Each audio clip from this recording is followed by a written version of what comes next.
अस्सलामु अलैकुम वरहमतुल्लाहि वबरकातुह। अऊज़ु बिल्लाहि मिनश शैतानिर रजीम।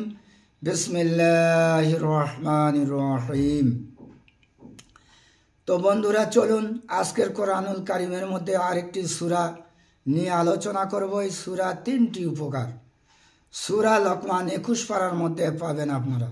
सूरा लकमानेर सम्पर्के आमरा अनेक ओयाज नसिहत एखन तो मोबाइले आमरा शुने थाकी, किन्तु की आमल करले की उपकार पाওয়া যায় সেই সম্পর্কে তিনটি বিষয় আলোচনা করব। सूरा लकमानेर मध्य आल्लाह पाक तानार हाथे कटा क्षमता आछे एकदम लास्ट 33 नम्बर आयाते देखबेन आल्लाह पाकेर हाथे कयेकटी क्षमता देওয়া আছে যা কোনো দুনিয়ার মানুষ কোনো ফেরেশতা কোনো নবীদেরকে দেওয়া হয়নি। লা মুরসালুনা উলাইকাল মুকাররাবুন। একমাত্র আল্লাহ তাআলার হাতে ওই ক্ষমতা, কোনো ফেরেশতা কোনো নবী কোনো রসুলদের এই ক্ষমতা দেওয়া হয়নি। যেমন মায়ের পেটে কি সন্তান জন্মগ্রহণ করবে, আসমান থেকে ক ফোঁটা পানি পড়বে, আপনি কালকেরে কি রুজি খাবেন, আপনার মউত কোথায় হবে, এরকম বিষয়ে আল্লাহ পাক যে 5টি বিষয় রেখেছেন সেই 5টির ক্ষমতা আল্লাহ পাকের হাতে থাকে।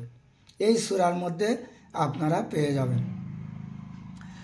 সর্বপ্রকার রোগ ব্যাধি আরোগ্যের জন্য সূরা লকমান পাঠ করে রোগীর উপর দম করে আল্লাহর ইচ্ছায় রোগ আরোগ্য হয়। অনেক লোক এমন রোগে ভুগছে কোনো ডাক্তার বুদ্ধি কবিরাজ করেও তার কোনো মতে আরোগ্য হয় না। তো সূরা লকমান পড়ে তার উপরে যদি ফু দেওয়া হয় ইনশাআল্লাহ তাআলা এই সূরা লকমানের ওসিলা করে দেখবেন তার সেই দুরারোগ্য থেকে দুরাব্যাধি থেকে সে নিষ্কৃতি পাবে। কাজী আয়াজ মাদারে কেতাবে লিখেছেন কোন লোক এই সূরা পাঠ করলে নদীতে নিমজ্জিত হবে না। যারা নদীতে চলাচল করে বিশেষ করে তারা যদি এই সূরা লকমান পাঠ করে তাহলে নদীতে কোনো বিপদ আপদ হবে না। আল্লাহ পাক নদীতে সহি সালামতে তার পারাপার ব্যবস্থা করে দেবেন। 3 নম্বর, কাহার পেটে বেদনা হলে এই সূরা লিখিত নকশা লিখে পেটে বাঁধলে তার পেটের বেদনা আরোগ্য হয়। অনেক লোকের কিসের জন্য যন্ত্রণা হয় সে ডাক্তারও ওষুধ খেয়েও যন্ত্রণা বন্ধ করে না।